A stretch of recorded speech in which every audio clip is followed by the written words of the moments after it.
আসসালামু আলাইকুম। অবিরাম বাংলার সংবাদে সবাইকে স্বাগত জানাচ্ছি অর্পা হাসান। শুরুতেই বিআরবি কেবলস সংবাদ শিরোনাম। বঞ্চিতদের পাশাপাশি সচিবালয়ে পদোন্নতি পাচ্ছেন দুর্নীতিগ্রস্তরা। প্রশাসনে ফের বিশৃঙ্খলার আশঙ্কা বিশেষজ্ঞদের।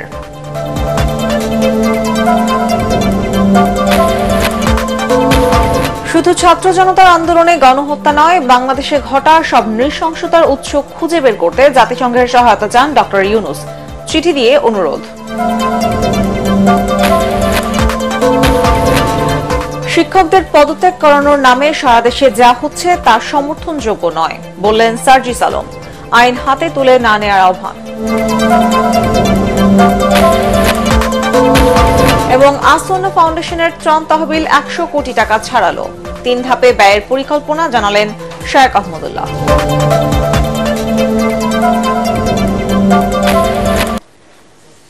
শুনছিলেন বিআরবি কেবলস সংবাদ শিরোনাম। এবারে বিস্তারিত। উপসচিব থেকে অতিরিক্ত সচিব পর্যন্ত পদায়ন করা হয়েছে, পদের দ্বিগুণেরও বেশি। বঞ্চিতদের পাশাপাশি পদোন্নতি দেওয়া হয়েছে দুর্নীতিগ্রস্তদেরও। এতে প্রশাসন মাথা ভারী হয়ে সরকারের ব্যয় বাড়ানোর পাশাপাশি বিশৃঙ্খলা সৃষ্টির আশঙ্কা করছেন বিশেষজ্ঞরা। রাজনৈতিক বিবেচনায় পদোন্নতি বন্ধে স্বাধীন কমিশন গঠনের পরামর্শ তাদের। মাহবুব কবির চপল জানাচ্ছেন বিস্তারিত।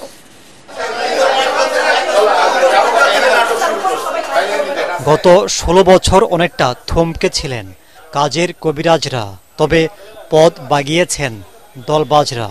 হঠাৎ সরকার পরিবর্তনে পাল্টেছে দৃশ্যপট। বঞ্চিতদের আন্দোলনের প্রেক্ষিতে দেয়া হয়েছে গণপদোন্নতি। ফলে উল্টো পিরামিড আকৃতি ধারণ করেছে প্রশাসন। সচিবের পদ রয়েছে 69, পদায়ন করা হয়েছে 72 জনকে। 142 অতিরিক্ত সচিব পদের বিপরীতে আছেন 524 জন। যুগ্ম সচিব পদ 332, আছেন 886 জন। 998 উপসচিব পদে পদায়ন করা হয়েছে 1591 জনকে। উল্টো চিত্র নিচের দিকে। সিনিয়র সহকারী সচিবের 2975 পদের বিপরীতে কর্মরত 1217 জন। সহকারী সচিবের 1217 পদে পদায়ন করা হয়েছে 1393 জনকে। আগে থেকে মাথা ভারী প্রশাসনে নতুন করে গণপদোন্নতি বোঝা বাড়িয়েছে বলে মনে করছেন বিশেষজ্ঞরা। যারা ভিক্টিমাইজ হয়েছে, যারা সাপ্রেসড হয়েছে, তারা বৈষম্যের শিকার হয়েছে, এটা বিবেচনা করা এবং তাদের সার্ভিস রেকর্ডটা দেখা দরকার। তারা কি ওইখানে করাপশনে ইনভলভ হয়েছে, ইভেন নারী ঘটিত এই সমস্ত অনেক জিনিস করছে। এই ব্যাপারে আমার মনে হয় খুব শক্ত ভূমিকা রাখা উচিত। গণপদোন্নতি সবসময় আপনাকে ক্রিটিক্যাল দৃষ্টিভঙ্গি থেকে দেখতে হবে। বিভিন্ন জায়গায় যে চাপের ঘটনা ঘটছে, মিছিল করা হচ্ছে, কাউকে ঘরে আটকে রাখা হচ্ছে, কাউকে জোর করে পদ থেকে বাধ্য করা হচ্ছে, এগুলো অনুচিত, অনভিপ্রেত, অনাকাঙ্ক্ষিত। তারা বলছেন উচ্চ পদে উচ্চ বেতনে জনগণের টাকার অপচয় হচ্ছে, গতি কমছে প্রশাসনিক কাজে। ভবিষ্যতে এসব বন্ধে আলাদা কমিশন গঠনের পরামর্শ তাদের। রাজস্ব বাজেটে একটা চাপ হবেই। যখন আপনি অনেক মানুষকে পদোন্নতি দেবেন তখন তো তাদের গ্রেড চেঞ্জ হয়ে যাবে, তারা বেতন বেশি পাবেন, তারা পেনশন বেশি পাবেন। কিন্তু ওই যে একটা অন্যায়কে শুধরানোর জন্য তো এসব করা হচ্ছে, সেই অন্যায়টা না করলে হয়তো এই চাপটা আসতো না। প্রশাসনে যখন পার্টিজান হয়ে যায় তখন দেশটা আসলে খুব খারাপ অবস্থায় যায়। এই প্রশাসনকে আপনি প্রফেশনালিজম ডেভেলপ করতে হবে। দরকার হলে একটা ফার্দার প্রশাসনিক কমিশন করা হোক। কাজের গতি বাড়াতে সরকারি প্রতিষ্ঠানগুলোতে সংস্কারের পরামর্শ দিচ্ছেন বিশেষজ্ঞরা। মাহবুব কবির চপল, এটিএন বাংলা, ঢাকা। শুধু ছাত্র জনতার আন্দোলনে গণহত্যা নয়, বাংলাদেশে অতীতে ঘটা সব নৃশংসতার উৎস খুঁজে বের করে ভবিষ্যতে তার পুনরাবৃত্তি ঠেকাতে জাতিসংঘের সহযোগিতা চেয়েছে বাংলাদেশ। প্রধান উপদেষ্টা ডক্টর মোহাম্মদ ইউনূস জাতিসংঘের মানবাধিকার বিষয়ক হাই কমিশনার ফলকার টুর্ককে লেখা এক চিঠিতে এই অনুরোধ জানিয়েছেন। চিঠিতে বাংলাদেশের কোটা সংস্কার আন্দোলন এবং ছাত্র জনতার অভ্যুত্থান এবং পরবর্তী সময়ে মানবাধিকার লঙ্ঘনের ঘটনা তদন্তে জাতিসংঘের নেতৃত্বে একটি স্বাধীন ও নিরপেক্ষ তদন্তের কথা বলা হয়েছে। এর প্রেক্ষিতে জাতিসংঘের তথ্যানুসন্ধান দল সেপ্টেম্বরে ঢাকায় আসতে পারে বলেও জানিয়েছে সরকারি সূত্র। জাতিসংঘের মানবাধিকার বিষয়ক হাই কমিশনের একটি অগ্রবর্তী দল 8 দিনের ঢাকা সফর শেষে বৃহস্পতিবার ফিরে গেছে। ঢাকা সফরকালে দলটি নানা পর্যায়ে অন্তত 40টি বৈঠক করে। আগামী জাতীয় নির্বাচন হবে ইতিহাসের অন্যতম কঠিন পরীক্ষা, এমন মন্তব্য করেছেন বিএনপির ভারপ্রাপ্ত চেয়ারম্যান তারেক রহমান। তৃণমূলের নেতাকর্মীদের সাথে ধারাবাহিক মতবিনিময়ের দ্বিতীয় দিনে রাজশাহী বিভাগের জেলাগুলোর সাথে মতবিনিময় সভায় তিনি একথা বলেন। এ সময় তারেক রহমান বলেন, আগামী নির্বাচন হবে একটি কঠিন পরীক্ষা। নির্বাচনের ফলাফলের জন্য বিএনপি সবসময়ই জনসমর্থনের উপর নির্ভরশীল। দলের নেতাকর্মীদের উদ্দেশ্যে বিএনপির ভারপ্রাপ্ত চেয়ারম্যান বলেন, এমন কোনো কাজ করা যাবে না যাতে জনগণের আস্থা নষ্ট হয়। আমরা বিরোধী দলে আছি, 5 তারিখের পরে যদি কারো কোনো মনোভাব চেঞ্জ হয়ে থাকে, পরিবর্তিত হয়ে থাকে, তাকে আমি বলবো আপনার মনোভাব পরিবর্তন করে আবার বিরোধী দলের অবস্থানে আসেন। সামনের যে নির্বাচন, এই নির্বাচনকাল কিন্তু ওই পুলকে আমাদের পুল সিরাতের মতন পার দিতে হবে, এত সহজ হবে না এটি। কাজেই দয়া করে আবার নিজেকে ওই যেই স্বপ্নে বিরোধ আছেন সেখান থেকে বের করে নিয়ে এসে দয়া করে বিরোধী দলের মঞ্চে আপনি এসে দাঁড়ান। ফ্যাসিস্ট সরকারের পতন হলেও দেশের আকাশে এখনো কালো মেঘ। ফলে রাষ্ট্র সংস্কারে অন্তর্বর্তীকালীন সরকারকে যুক্তিসঙ্গত সময় দিতে চায় জামায়াত ইসলামী। সম্মিলিত পেশাজীবী পরিষদের সুধী সমাবেশে দলটির আমির ডাক্তার শফিকুর রহমান জানান, অনুকূল পরিবেশ তৈরি হলেই নির্বাচনে যেতে চায় তারা। বিস্তারিত মাজহারুল হক মুহাজিরের রিপোর্টে। সম্মিলিত পেশাজীবী পরিষদ ঢাকা মহানগর উত্তরের সুধী সমাবেশ। রাজধানীর রমনায় জামায়াতে ইসলামীর তৃণমূল পর্যায়ের নেতাকর্মীদের যেন মিলন মেলা। অংশ নেন ব্যবসায়ী, চিকিৎসক, গবেষক সহ নানা শ্রেণী পেশার মানুষ। প্রয়োজনে জামায়াতে ইসলামীর প্রত্যেকটা নেতাকর্মী শহীদ হওয়ার জন্য প্রস্তুত রয়েছে। এ সময় প্রধান অতিথির বক্তব্যে জামায়াতে ইসলামের আমির ডাক্তার শফিকুর রহমান জানান, স্বৈরাচার হটিয়ে দেশের জনগণ বর্তমান সরকারকে দায়িত্ব দিয়েছে। তাদের মূল কাজ নির্বাচনের জন্য অনুকূল পরিবেশ তৈরি করা। তবে নির্বাচনের আগে রাষ্ট্র সংস্কারে সরকারকে প্রয়োজনীয় সময় দিতে প্রস্তুত জামাত।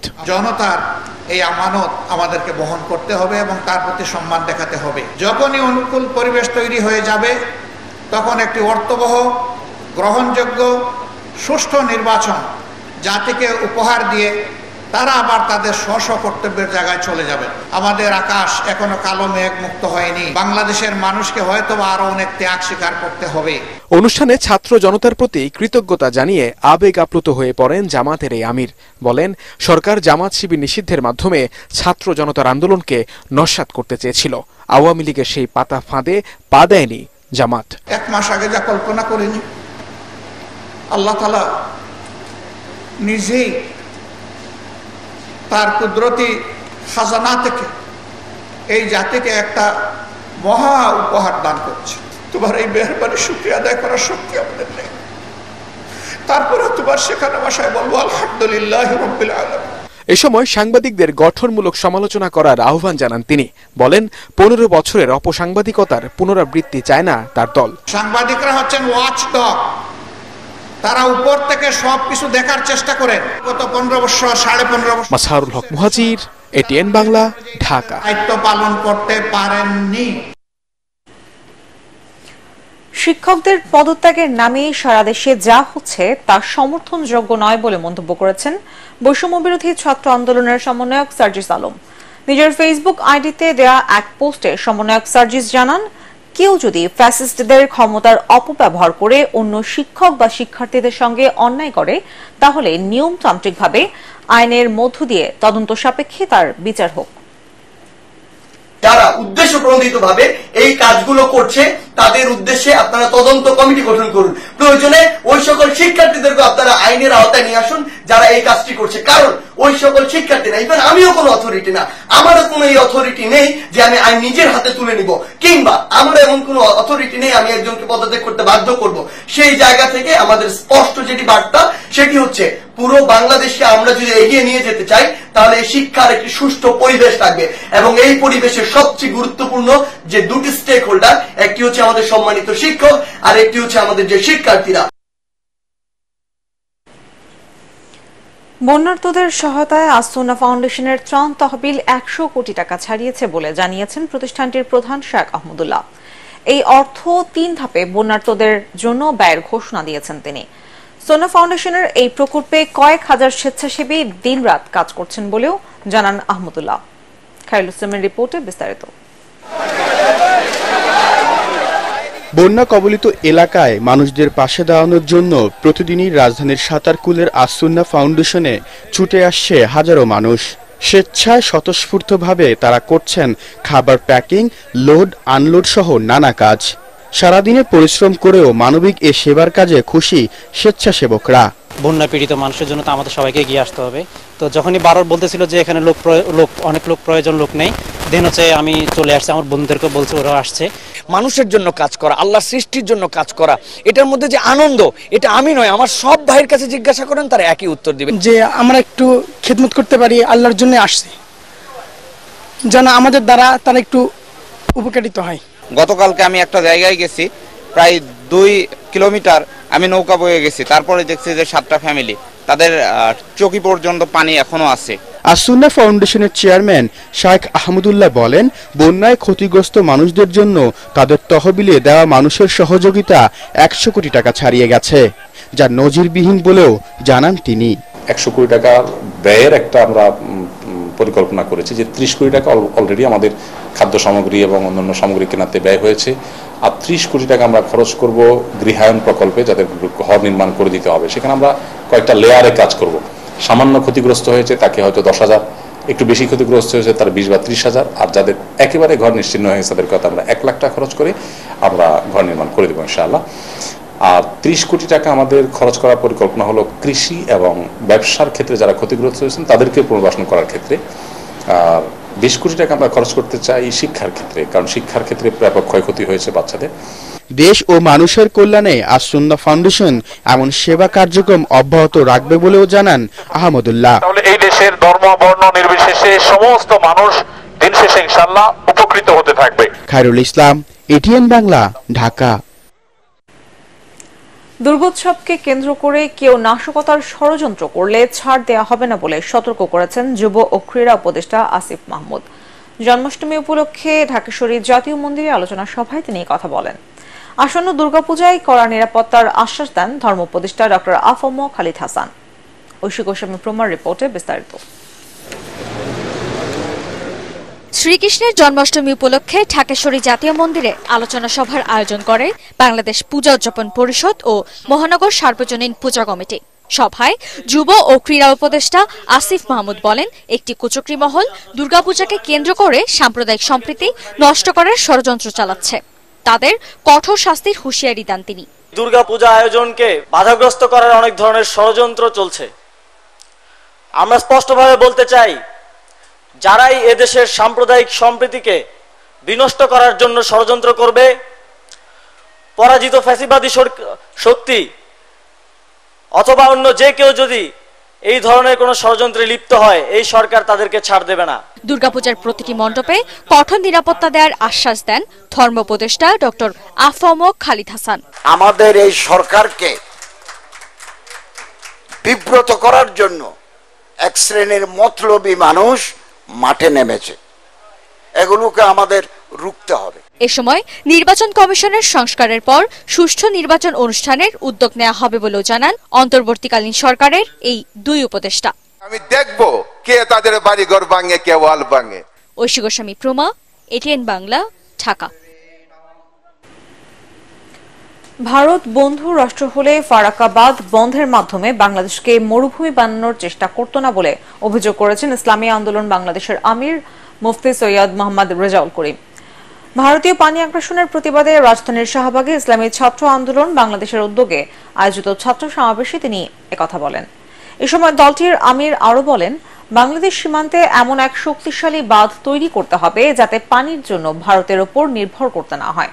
ভারতের অপসংস্কৃতি দেশের শিক্ষা ব্যবস্থাকে নষ্ট করছে বলেও মন্তব্য করেন তিনি। তাই শিশুদের জ্ঞানের পরিধি বাড়াতে ইসলামের আলোকে দেশের শিক্ষা ব্যবস্থা পরিবর্তনের দাবি জানান মুফতি রেজাউল করিম। যার ভারত বন্ধু থাকে তার শত্রু প্রয়োজন হয় না। ওরা প্রতি বছর আমাদেরকে পানি দিয়ে মারার চক্রান্ত করে। এবার বাংলাদেশের প্রত্যেক মানুষকে ঐক্যবদ্ধ হতে হবে।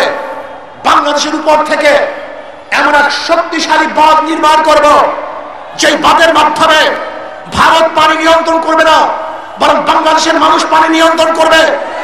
যখন প্রয়োজন হবে আমরা পানি ছেড়ে দেব, যখন প্রয়োজন হবে পানি বন্ধ করে রাখবো। জানাবো পার্টেক্স খেলার খবর।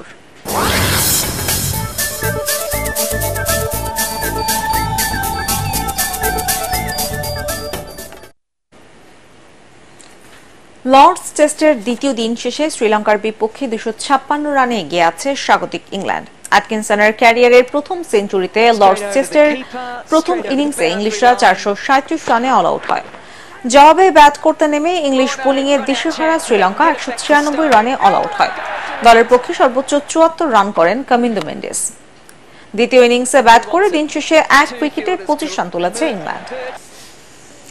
রাওয়ালপিন্ডি টেস্টে পাকিস্তানের বিপক্ষে টস জিতে ফিল্ডিং করার সিদ্ধান্ত নিয়েছে বাংলাদেশ ক্রিকেট দল। একাদশে একটি পরিবর্তন এনেছে বাংলাদেশ। চোটের কারণে ছিটকে গেছেন শরীফুল ইসলাম, তার বদলে দলে জায়গা পেয়েছেন তাসকিন আহমেদ। তবে বৃষ্টিতে এই দু দলের প্রথম দিনের খেলা পরিত্যক্ত হয়ে যায়। সকাল থেকেই অবিরাম বর্ষণে টসও করতে পারেননি আম্পায়াররা। পরে প্রথম দিনের খেলা পরিত্যক্ত ঘোষণা করা হয়। অবশ্য সেই বৈরী আবহাওয়া কেটে গেছে।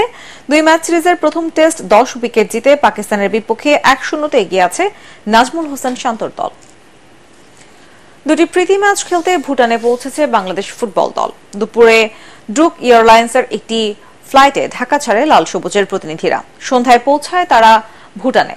চ্যালেঞ্জিং কন্ডিশন হলেও প্রতিপক্ষের তুলনায় নিজ দলকে এগিয়ে রেখেছেন জামাল ভুইয়াদের কোচ হ্যাভিয়ার কাবরেরা।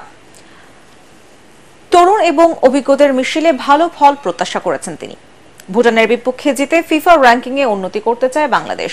সফরে 6টি আলাদা ট্রেনিং সেশন করবেন সোহেল রানা, মিরাজুলরা। আগামী 5 ও 8 সেপ্টেম্বর হবে ম্যাচ দুটি।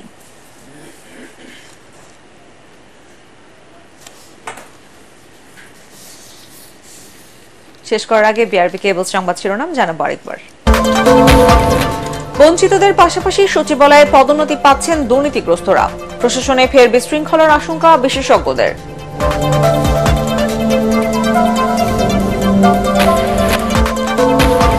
শুধু ছাত্র জনতার আন্দোলনে গণহত্যা নয়, বাংলাদেশে ঘটা সব নৃশংসতার উৎস খুঁজে বের করতে জাতিসংঘের সহায়তা চান ডক্টর ইউনুস। চিঠি দিয়ে অনুরোধ। শিক্ষকদের পদত্যাগ করানোর নামে সারা দেশে যা হচ্ছে তা সমর্থনযোগ্য নয় বললেন সার্জিস আলম।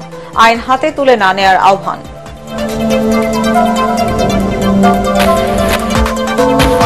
এবং আস্তনা ফাউন্ডেশনের ত্রাণ তহবিল 100 কোটি টাকা ছাড়ালো। 3 ধাপে ব্যয়ের পরিকল্পনা জানালেন শায়েক আহমদুল্লাহ।